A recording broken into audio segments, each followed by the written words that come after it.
राहुल गांधी की सदस्यता जाने के खिलाफ कांग्रेस के प्रदर्शन पर भाजपा ने किया करारा हमला। कहा, सत्याग्रह के नाम पर अहंकार का दुराग्रह दिखा रही है कांग्रेस। केंद्रीय मंत्री अमित शाह, अनुराग सिंह ठाकुर और भाजपा अध्यक्ष नड्डा ने भी राहुल गांधी पर साधा निशाना।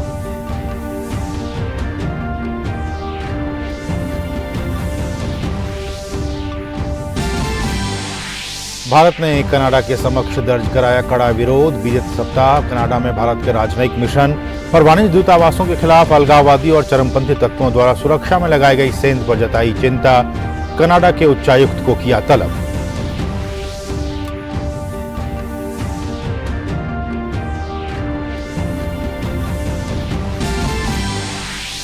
प्रधानमंत्री ने देश में अंगदान को बढ़ावा देने का किया आह्वान। मन की बात कार्यक्रम में मार्मिक कहानियों के जरिए श्रोताओं को अंगदान करने के लिए किया प्रेरित।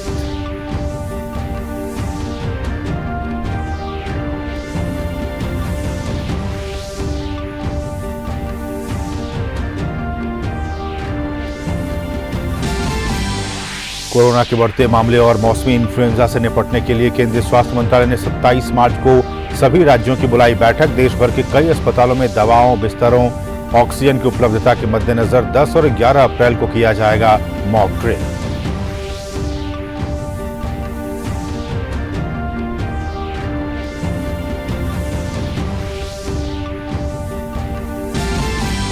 दिल्ली में चल रही महिला विश्व मुक्केबाजी चैंपियनशिप में भारत का परचम लहराया। बॉक्सर निखत जरीन ने 50 किलोग्राम भार वर्ग के फाइनल में जीता स्वर्ण। विश्व चैंपियनशिप में निखत को मिला लगातार दूसरा स्वर्ण पदक। लवलीना बोरगोहाइन ने भी विश्व चैंपियनशिप में जीता अपना पहला स्वर्ण पदक। पीएम ने दोनों महिला बॉक्सरों को दी बधाई।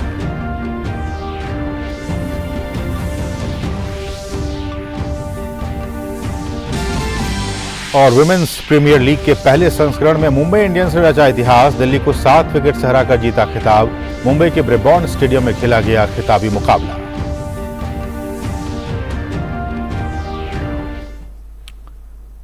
नमस्कार, डीडी न्यूज में आप सभी का बहुत बहुत स्वागत है। मैं हूं असीम मिश्रा। भारतीय जनता पार्टी के राष्ट्रीय अध्यक्ष जेपी नड्डा रविवार को मध्य प्रदेश के भोपाल में पार्टी के प्रदेश मुख्यालय का भूमि पूजन किया।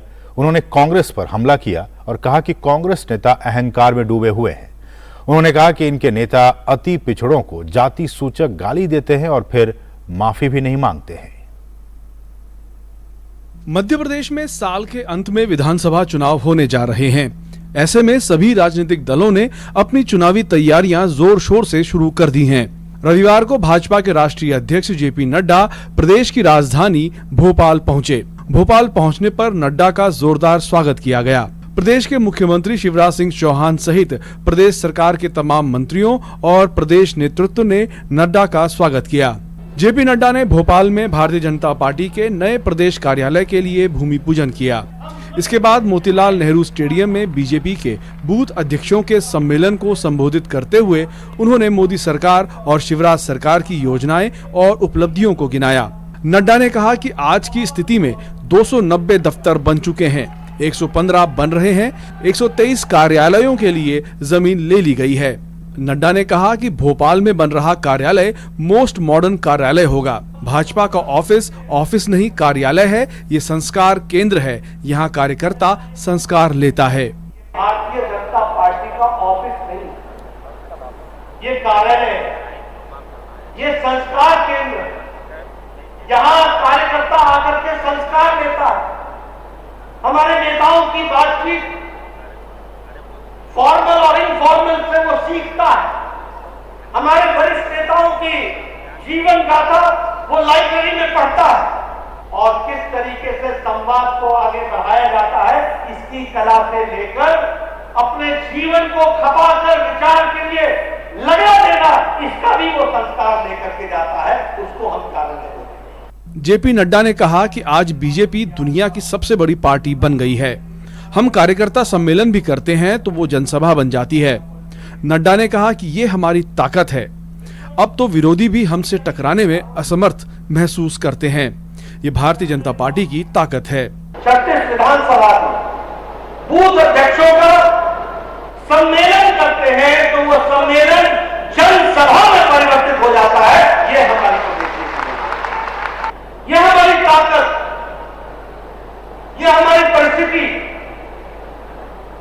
इससे जहां हमको आत्मसंतोष करना चाहिए, वहीं उन कार्यकर्ताओं को भी आज के दिन याद करना चाहिए जिन्होंने 4-4 पीढ़ियां खपा दी और तब जाकर के भारतीय जनता पार्टी दुनिया की सबसे बड़ी पार्टी बनी। वहीं जेपी नड्डा ने राहुल गांधी के समर्थन में कांग्रेस पार्टी के सत्याग्रह पर भी जमकर हमला बोला। नड्डा ने कहा कि आज कांग्रेस के लोग सत्याग्रह कर रहे हैं, लेकिन सत्याग्रह महात्मा गांधी ने भारत के सम्मान, अस्मिता और भारत में भारतीयता के राज के लिए किया था। नड्डा ने सवालिया अंदाज में कहा कि आज कांग्रेस किस बात का सत्याग्रह कर रही है। नड्डा ने कहा कि कांग्रेस के नेता जाति सूचक गाली देते हैं और जब कोर्ट कहता है कि माफी मांगो तो अहंकार में माफी नहीं मांगते। क्या है आपका अहंकार? लोकतंत्र की परंपराएं तोड़ रहे हो, कानून पर विश्वास नहीं करते हो, अति पिछड़ा जाति सूचक गाली देते हो, कहते हो कि चोर है।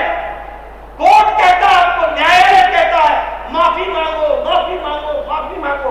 आपका अहंकार इतना बढ़ जाता है कि आप माफी मांगने से इनकार करते हैं। आपकी सदस्यता चली जाती है, आपको सजा हो जाती है। रस्सी जल गई, फल नहीं गया। भाजपा के राष्ट्रीय अध्यक्ष जेपी नड्डा ने भोपाल में प्रबुद्धजनों को भी संबोधित किया, साथ ही प्रदेश की कोर कमेटी बैठक की अध्यक्षता की। नड्डा के मध्य प्रदेश दौरे के दौरान कांग्रेस नेता मोना सुस्तानी ने भाजपा का दामन थाम लिया। यही नहीं, भाजपा से निष्कासित प्रीतम लोधी की भी पार्टी में वापसी हुई। वहीं बहुजन समाज पार्टी की नेता उषा चौधरी ने भी भाजपा की सदस्यता ग्रहण की। भोपाल से आदित्य श्रीवास्तव के साथ दीपक जैन की रिपोर्ट, डीडी न्यूज। केंद्रीय गृह मंत्री अमित शाह ने रविवार को कर्नाटक के बीदर जिले के गोरता गांव में 103 फीट ऊंचा तिरंगा फहराया। साथ ही उन्होंने रायचूर में अलग अलग परियोजनाओं का उद्घाटन किया। गृह मंत्री ने बेंगलुरु में विधान सौदा परिसर में बसवेश्वरा और नाद प्रभु केंपेगौड़ा की प्रतिमा का भी अनावरण किया। केंद्रीय गृह मंत्री अमित शाह रविवार को कर्नाटक दौरे पर रहे। इस दौरान उन्होंने कर्नाटक के बीदर जिले में स्थित गोराता गांव में 103 फीट ऊंचा तिरंगा लहराया और एक शहीद स्मारक का उद्घाटन किया। इस दौरान अपने संबोधन में अमित शाह ने कहा कि संविधान में धर्म के आधार पर आरक्षण का कहीं उल्लेख नहीं है, लेकिन कांग्रेस पार्टी ने वोटों की राजनीति के लिए और वोट बैंक को खुश करने के लिए 4% अल्पसंख्यकों को आरक्षण दिया। शाह ने कहा कि संविधान में धर्म के आधार पर आरक्षण देने का कोई प्रावधान ही नहीं है। शाह ने कहा कि कर्नाटक की भाजपा सरकार ने वोकालिगा और लिंगायत समुदाय की पुरानी मांग को पूरा करते हुए उन्हें आरक्षण दिया है। कांग्रेस पार्टी ने वोट बैंक को खुश करने के लिए 4% माइनॉरिटी रिजर्वेशन लगाया था, उसको हटाकर 2% वोकालिगा और 2% हमने वीर शैव और लिंगायत को देने का काम ये भारतीय जनता पार्टी। एससी में भी एससी लैब के लिए 6%, एससी राइट के लिए 5.5%, एससी लंबानी, भोवी, कोरचा, कोरमा के लिए 4.5% और अन्य समुदायों के लिए 1% कर वहां पर भी अन्याय को दूर करने का काम ये भारतीय जनता पार्टी की सरकार ने किया। गृह मंत्री अमित शाह ने कहा कि राज्य और केंद्र में भाजपा सरकार ने कर्नाटक में कई मुद्दे सुलझाए हैं। उन्होंने कहा कि राज्य की भाजपा सरकार ऊपरी भद्रा परियोजना, ऊपरी कृष्णा का दूसरा चरण और गंगा कल्याण जैसी योजना लेकर आई है। उन्होंने कहा कि पीएम किसान योजना के तहत कर्नाटक में 54 लाख किसानों को हर साल 10,000 रुपए मिल रहे हैं। चाहे कांग्रेस पार्टी कुछ भी कह ले, हमने ढेर सारे मुद्दे सुलझाए हैं।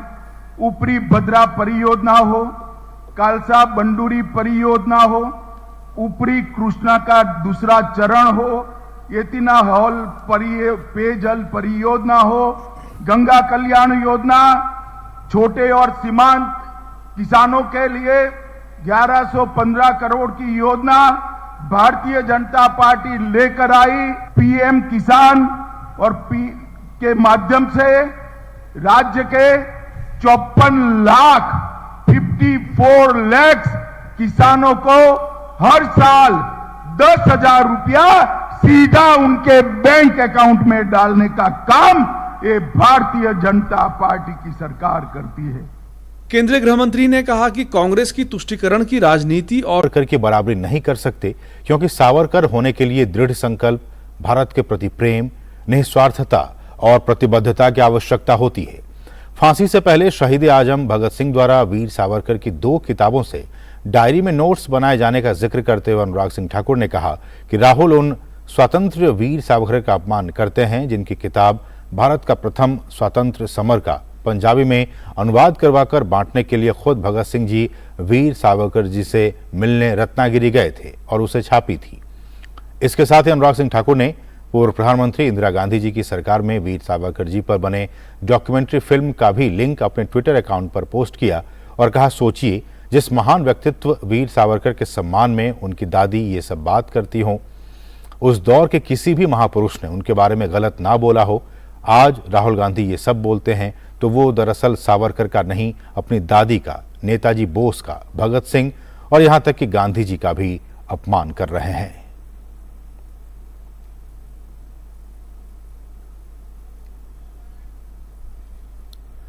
दुनिया का सबसे ऊंचा आर्क रेलवे पुल भारत में बन रहा है।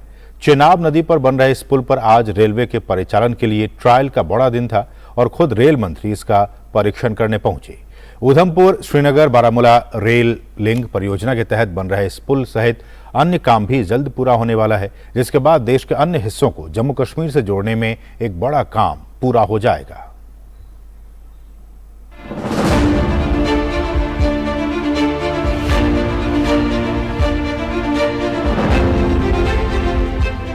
रेल मंत्री अश्विनी वैष्णव ने रविवार को उधमपुर श्रीनगर बारामूला रेल लिंक परियोजना के अंतर्गत चिनाब दरिया पर बन रहे विश्व के सबसे ऊंचे रेलवे ब्रिज का निरीक्षण किया। रेल मंत्री ने पुल पर बिछाई गई पटरी पर ट्रॉली ट्रायल रन का भी रियासी में सफल परीक्षण किया। रेल मंत्री ने चिनाब ब्रिज पर भूमि पूजन भी किया। उन्होंने इस पुल को इंजीनियरिंग का बेहतरीन नमूना बताया। उन्होंने कहा कि रेल के माध्यम से देश के अन्य हिस्सों को कश्मीर घाटी के साथ जोड़ने में पुल अहम भूमिका अदा करेगा। अश्विनी वैष्णव ने इस परियोजना में नई जान फूंकने के लिए प्रधानमंत्री मोदी का आभार व्यक्त किया। रेल मंत्री ने कहा कि पीएम मोदी ने इस परियोजना के लिए अभूतपूर्व बजट उपलब्ध कराया है। उधमपुर से श्रीनगर और श्रीनगर से बारामूला, ये प्रोजेक्ट रेलवे का एक ऐसा प्रोजेक्ट है जो कि जम्मू एंड कश्मीर के और देश के हर निवासी के लिए बहुत ही महत्वपूर्ण है। और मैं माननीय प्रधानमंत्री श्री नरेंद्र मोदी जी का बहुत बहुत धन्यवाद करता हूं कि 2014 में देश का नेतृत्व संभालने के बाद में आपने किस तरह से इस प्रोजेक्ट को इतनी बड़ी गति दी। 2014 से पहले इस महत्वपूर्ण नेशनल इंपॉर्टेंस के प्रोजेक्ट के लिए मात्र 700-800 करोड़ रुपए का एलोकेशन होता था। मोदी जी ने आते ही सबसे पहले इसका एलोकेशन डबल किया, फिर और बढ़ाया, फिर 4000 करोड़ के आसपास किया और इस साल इस प्रोजेक्ट के लिए बजट है 6000 करोड़। पुल के निरीक्षण के दौरान रेल मंत्री ने अधिकारियों के साथ बातचीत भी की। पुल की ऊंचाई दरिया चिनाब से कुल 359 मीटर है, जो कि एफिल टावर से 35 मीटर ज्यादा है। पुल की कुल लंबाई 1.3 किलोमीटर है, जिस पर से ट्रेन गुजरेगी। अधिकारियों के मुताबिक पुल का निर्माण सभी प्रकार की भौगोलिक और तकनीकी परिस्थितियों को ध्यान में रखकर किया जा रहा है। इस पर चलने वाली तेज हवाएं भी असर नहीं करेगी। वहीं अत्यधिक तापमान और भूकंप से भी इस पर कोई असर नहीं पड़ेगा। ये एक इंजीनियरिंग मार्वल है और ये दुनिया का सबसे ऊंचा रेलवे ब्रिज है। कटरा से जम्मू से श्रीनगर की जो रेलवे लाइन बन रही है उसकी एक इम्पॉर्टेंट कड़ी है। ये फुली स्टील वाला ब्रिज है और इसकी जो आर्च, इसको आर्च ब्रिज बोलते हैं, और ऊपर जो डेक है it is completely continuously welded deck है और इसमें कर्वेचर भी है विच नॉर्मली ब्रिजेस में नहीं होता है। तो ये 2-3 ऐसी खास स्पेशलिटी है इस ब्रिज की और इसको बनाने में बहुत डिज़ाइनर्स को भी बहुत काम करना पड़ा था। उधमपुर श्रीनगर बारामूला रेल लिंक कुल 272 किलोमीटर है। कटरा से बनिहाल की दूरी 111 किलोमीटर है। पुल को बनाने का काम साल 2004 में शुरू हुआ था। उधमपुर श्रीनगर बारामूला जो रेल प्रोजेक्ट है, इसको एक नेशनल प्रोजेक्ट करार दिया गया था। हालांकि इस पर काफ़ी समय से काम चल रहा था, लेकिन 2014 के बाद इसमें काफ़ी तेज़ी आई है और उसका कारण ये है कि मोदी सरकार के आने के बाद हर साल इस बजट में वृद्धि होती थी। जो प्रधानमंत्री ने टारगेट रखा था इस प्रोजेक्ट को कंप्लीट करने का, मंत्री महोदय ने भी कहा है कि इस वर्ष के अंत तक ये जो प्रोजेक्ट है ये तैयार होकर जाएगा। लोगों को जो एक सपना लग रहा था वो साकार होने जा रहा है इस वर्ष के अंत तक। चुनाव ब्रिज से मैं दूरदर्शन समाचार के लिए रमेश कुमार रैना। बात इसरो की करें तो इसरो ने एक बार फिर से अपने नाम एक और बड़ी उपलब्धि हासिल की है। इसरो ने रविवार को LVM-3 रॉकेट के जरिए ब्रिटेन की वनवेव कंपनी के 36 उपग्रहों को सफलतापूर्वक लॉन्च किया। लॉन्चिंग के बाद सभी उपग्रहों को उनकी निर्धारित कक्षा में स्थापित भी कर दिया गया। पीएम ने इस उपलब्धि पर इसरो को बधाई दी है। 5, 4, 3, 2, 1, 0। भारतीय अंतरिक्ष अनुसंधान संगठन यानी इसरो ने LVM-3 रॉकेट के जरिए ब्रिटेन स्थित वन वेव समूह कंपनी के 36 उपग्रहों को उनकी निर्धारित कक्षा में सफलतापूर्वक स्थापित करके रविवार को एक और उपलब्धि हासिल कर ली। इसरो के 43.5 मीटर लंबे रॉकेट सतीश धवन अंतरिक्ष केंद्र में दूसरे लॉन्च पैड से रविवार सुबह 9 बजे प्रक्षेपित किया गया। ब्रिटेन की नेटवर्क एक्सेस एसोसिएट्स लिमिटेड ने पृथ्वी की निचली कक्षा में 72 उपग्रहों को प्रक्षेपित करने के लिए इसरो की वाणिज्यिक शाखा न्यू स्पेस इंडिया लिमिटेड के साथ एक करार किया है। इस करार के तहत ये वनवेव के लिए दूसरा प्रक्षेपण था।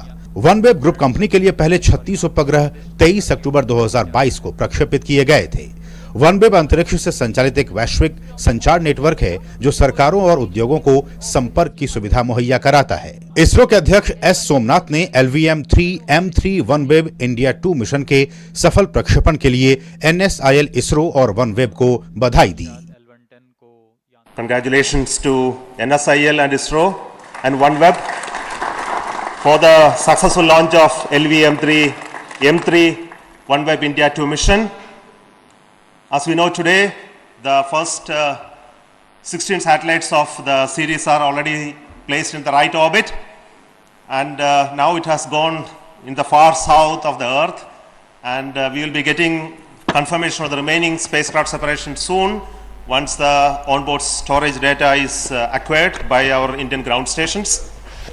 Till now, based on the observations, the vehicle has done extremely well. It went up to the right orbit and placed spacecraft at the right orbit and also with very minimal disturbances to it. So I am very happy today for the consecutive launch success of GSLV Mark 3, that is LVM-3.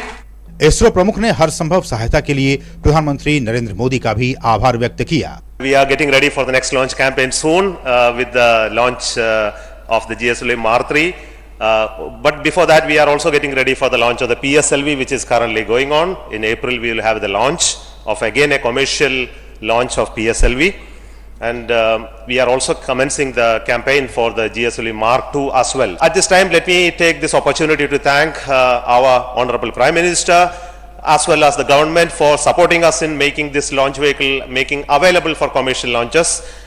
केंद्रीय मंत्री जितेंद्र सिंह ने रविवार के सफल प्रक्षेपण के लिए इसरो की सराहना की। उन्होंने ट्वीट किया, मुझे ऐसे समय में अंतरिक्ष विभाग के साथ जुड़कर गर्व होता है जब प्रधानमंत्री नरेंद्र मोदी के नेतृत्व में भारत अंतरिक्ष प्रौद्योगिकी के क्षेत्र में दुनिया का एक अग्रणी देश बनकर उभरा है। उन्होंने ये भी कहा कि इसरो टीम ने एक और बड़ी उपलब्धि हासिल कर ली। LVM-3 वनवेव इंडिया 2 मिशन का सफल प्रक्षेपण ये LVM-3 का छठा प्रक्षेपण है। इसे पहले geo synchronous satellite launch vehicle MK3 के नाम से भी जाना जाता था। Bureau report, DD news. और केंद्र सरकार देश में कोरोना और मौसमी इन्फ्लुएंजा से निपटने के लिए की जा रही तैयारियों की समीक्षा करेगी। इसके लिए केंद्रीय स्वास्थ्य मंत्रालय ने 27 मार्च को राज्यों की बैठक बुलाई है। ये बैठक वर्चुअल माध्यम से होगी। इस बीच केंद्रीय स्वास्थ्य मंत्रालय और भारतीय चिकित्सा अनुसंधान परिषद की ओर से शनिवार को परामर्श जारी किया गया। इसमें कहा गया कि लोग भीड़ भाड़ और बंद स्थानों में मास्क पहनने समेत कोरोना संबंधी अन्य दिशा निर्देशों का पालन करते रहें। वहीं देश भर के अस्पतालों में 10 और 11 अप्रैल को मॉक ड्रिल आयोजित की जाएगी। इसका उद्देश्य दवाओं, अस्पतालों में बिस्तरों, ऑक्सीजन उपलब्धता की समीक्षा करना है। भारत की G20 अध्यक्षता के तहत पर्यावरण और जलवायु स्थिरता कार्य समूह की दूसरी बैठक गुजरात के गांधीनगर स्थित महात्मा मंदिर में सोमवार से शुरू होगी। 3 दिवसीय इस बैठक में पर्यावरण, मौसम, आपदा प्रबंधन और ऊर्जा संरक्षण समेत कई मुद्दों पर विचार विमर्श किया जाएगा। गांधीनगर में इस दूसरी बैठक में पर्यावरण, जैव विविधता, जलवायु परिवर्तन समेत भविष्य में आने वाली चुनौतियों पर भी चर्चा की जाएगी। साथ ही इस बैठक में जल संसाधनों के संरक्षण और प्रबंधन पर फोकस किया जाएगा। भारत को अपनी पारंपरिक जल प्रबंधन प्रथाओं के साथ साथ मेगा जल परियोजनाओं को डिजाइन करने और कार्यान्वित करने के मामले में तकनीकी क्षमताओं को प्रदर्शित करने का अवसर प्रदान करती है।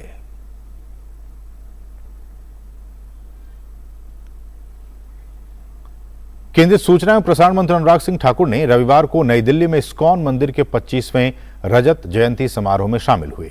अनुराग ठाकुर ने समारोह को संबोधित करते हुए कहा कि आज इस्कॉन संस्था न सिर्फ भारत में अपितु दुनिया भर में अपनी उपस्थिति दर्ज करा रही है। हमारे भक्ति वेदांत स्वामी प्रभुपाद जी महाराज जो गए तो 1965 में यहां से अमेरिका में, लेकिन 1966 में चाहे न्यूयॉर्क में इस्कॉन की स्थापना करना हो, जहां बीज बोने का काम किया था, आज मैं कह सकता हूं एक मंदिर नहीं 750 मंदिर दुनिया भर में बनाने का काम हुआ। इस हरे कृष्णा मूवमेंट को आगे बढ़ाने का काम हुआ। अगर भारत में 200 मंदिर इस्कॉन संस्था के माध्यम से बने तो 550 दुनिया के अलग अलग देशों में बनाने का काम भी हुआ। उन्होंने ये भी कहा कि आज इस संस्था ने इस महाभगवत गीता का अलग अलग भाषाओं में अनुवाद कर विश्व के लोगों के बीच गीता का प्रचार प्रसार करने का सराहनीय कार्य भी किया है। स्वामी जी ने जब international society for Krishna consciousness की इस्कॉन की स्थापना की थी तो इस हरे कृष्णा मूवमेंट को आगे बढ़ाने का काम किया था, और पीछे सोच और भावना क्या थी कि श्रीमद् भगवत गीता को अलग अलग भाषाओं में उनका अनुवाद किया जा सके, वैदिक लिटरेचर को दुनिया के अलग अलग कोनों में अलग अलग भाषाओं में पहुंचाया जा सके। लगभग 99 भाषाओं में आज श्रीमद् भगवत गीता को और हमारे वैदिक लिटरेचर को अगर दुनिया में पहुंचाने का प्रचार प्रसार का किसी ने काम किया तो इस्कॉन संस्था ने किया है मेरे भाइयों का। मुंबई इंडियंस महिला टीम ने हरमनप्रीत कौर की कप्तानी में इतिहास रचते हुए विमेंस प्रीमियर लीग के पहले खिताब को अपने नाम करने के साथ ही फाइनल मुकाबले में दिल्ली कैपिटल्स को 7 विकेट से मात दी। मुंबई ने 132 रनों के लक्ष्य का पीछा 19.3 ओवरों में किया, जिसमें नेट सीवर ब्रंट ने 60 रनों की नाबाद, जबकि कप्तान हरमनप्रीत ने 37 रनों की अहम पारी खेली। भारत की लवलीना बोरगोहाइन ने महिला विश्व मुक्केबाजी में स्वर्ण पदक जीत लिया है। लवलीना ने 75 किलोग्राम के वर्ग फाइनल में ऑस्ट्रेलिया की खिलाड़ी को 5-2 से शिकस्त दी। और दिल्ली में चले महिला विश्व मुक्केबाजी चैंपियनशिप में भारत की निखत जरीन ने स्वर्ण पदक अपने नाम किया। आज खेले गए 50 किलो भार वर्ग के फाइनल में निखत ने वियतनाम की खिलाड़ी को 5-0 से शिकस्त दी। विश्व चैंपियनशिप में ये निखत का लगातार दूसरा स्वर्ण पदक है। निखत ने 2022 में इस्तांबुल में आयोजित विश्व चैंपियनशिप में भी स्वर्ण जीता था।